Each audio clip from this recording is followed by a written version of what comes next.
Okay, I saw a film this week that I've been looking forward to for a long time, The Toxic Avenger. This is a reimagining of the Toxic Avenger franchise that is from Troma.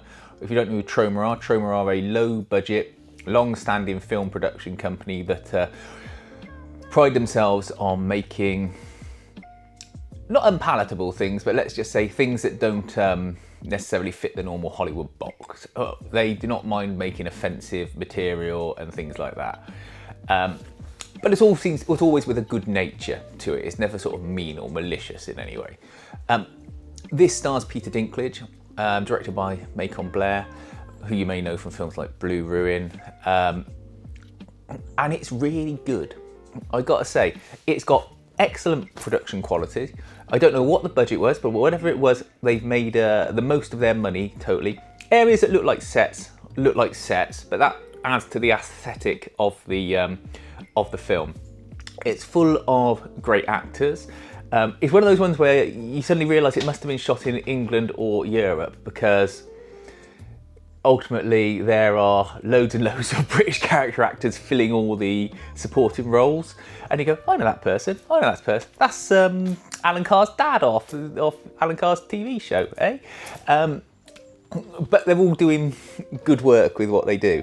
It's got a good sense of humour. There's commentary on overdiagnosis of mental health conditions or problems with learning problems with children, amongst other things. There's also commentary on like the beauty market, things like that.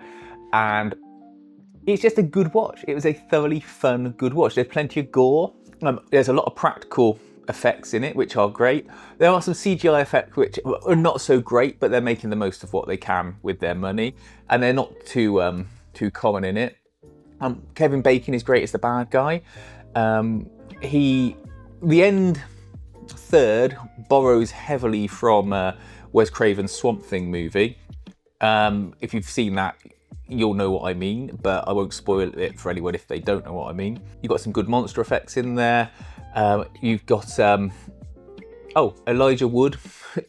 It looks like he just wants to have a costume on to look like this sort of creepy dude, but he doesn't do too much in it, to be fair, but he just adds a aesthetic to it, and it's just fun. I don't know why this had problems getting released. They could have put this out on the cinema and it would have done great, but I think it's destined for sort of streaming release, and I think it's going to become a cult classic in itself, to be honest, because it is well made and it is rewatchable and it is enjoyable, and it's got a good sense of humour that even people who aren't necessarily in it for the gore will appreciate. So I think you should totally watch this.